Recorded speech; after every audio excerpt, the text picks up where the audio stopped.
Caleb Williams played better in week 2 than he did in week 1. And I know the result was a blowout, but there were signs of some improvement. I think they've got to clean things up from their wide receiver group. They've got to be more on the same page. That's a good sign early on for Bears fans right there. And what else did we talk about in that same segment? They got punched in the mouth by the Detroit Lions. All right, so after you taste a little blood in your mouth, how are you going to respond? This is a big step for them after getting embarrassed on the national stage by a division foe. Let's see what happens. I actually think starting off a game like this, punching the Cowboys first, the Bears might walk away with a victory.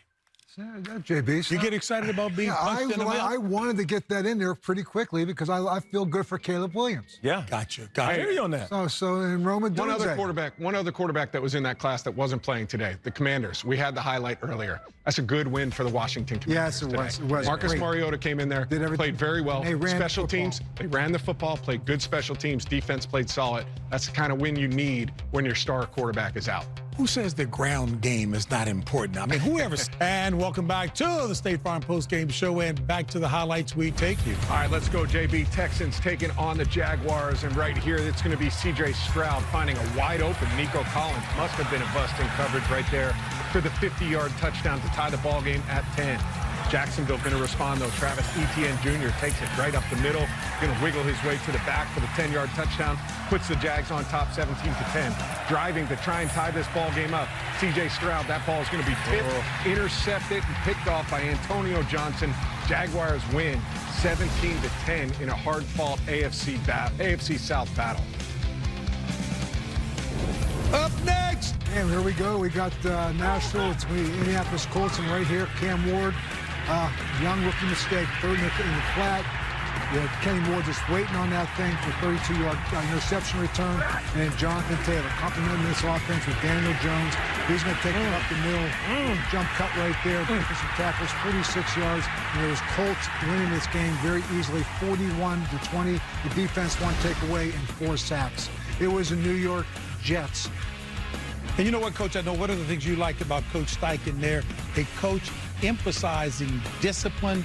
They have been displaying that. After the game, it was Coach Steichen addressing his team.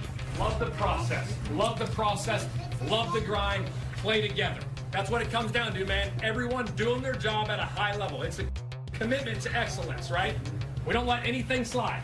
It's one day at a time, man. It's one day at a time. Help us see that. Shane Steichen, he's got those guys playing really well. Right here, you're going to see it's going to be Tyrod Taylor.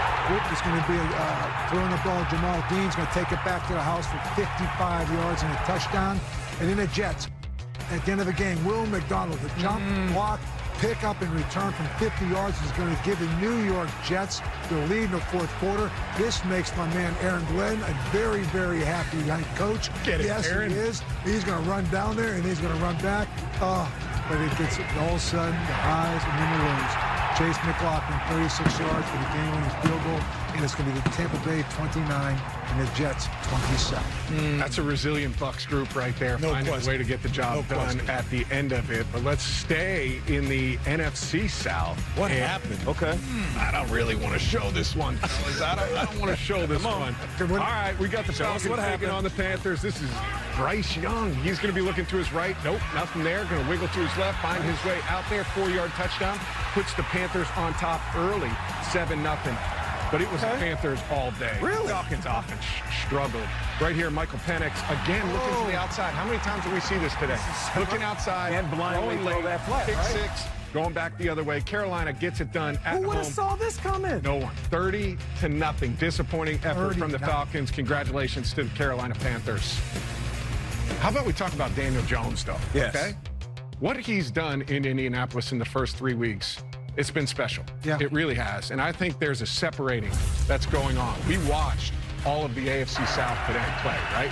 His play right now is the best in that division right there. But he's throwing the football down the field with accuracy down the field. These clips were showing patience in the pocket. He's always had this ability to run the football, use his athleticism, get down and protect the ball. He's been very, very good. And then again, driving the football over the middle of the field. He's got some big targets. Michael Pittman Jr. right there, big physical target that he can use over the middle of the field. His numbers, again, excellent, efficient, 18 for 25, 1 touchdown, no interceptions. That 27 yards rushing Really, really solid stuff from him. I think the Indianapolis Colts have looked excellent. Another good performance for them today. You know, you mentioned him throwing the ball down the field. We know that Daniel Jones is athletic. When he leaves the pocket, he's as good with the ball in his hands as any of our athletic quarterbacks in the NFL. I mean, I just want to ask a question. I'm not trying to air out any coaches that he played for, but when he played in New York, schematically, do you think that they had an offense that gave him the best chance to be successful in the passing game? Well, I don't want to undermine what Indy's doing on the offensive line. Yeah. Because you have to have time to be able to throw that football down the field. Schematically, yeah, though. schematically, yes. They're drawing up some really good shots for him. They're getting guys open. He's stepping right into that role. They're getting guys open, but he's also making some great throws. The point I'm trying to make is sometimes all you need is not just a quarterback coach or a coach that believes in you, but also an offensive game plan that is unique to your skill set. Yes, and time. Sometimes, in time, that's true. I think sometimes it does take, the game slows down. You talk about every year that you do it. And if the game can slow down in a system that you're comfortable with, all of a sudden those two things can marry itself together. It's true. And you have a guy that's getting more and more confident. I think having the appropriate level of, and how do I say this correctly? I hear what you mean. Not caring. Yeah. Not caring about what people are saying. That comes with experience. That comes with weathering storms. I think Daniel's in a different place in Indianapolis. I didn't know Matt could dress up quite as nicely as he did in terms of the old school. But Nate's got some unbelievable plays. Oh, really? Oh, is that what we're going to do, Nate? Yeah. I got some good plays. Sorry to step on your plays. I got Nate's not-so-normal plays. Now, check it out. Cam Ward intercepted by Kenny Moore. He gets into the end zone for a pick six. We have pick sixes all over the place.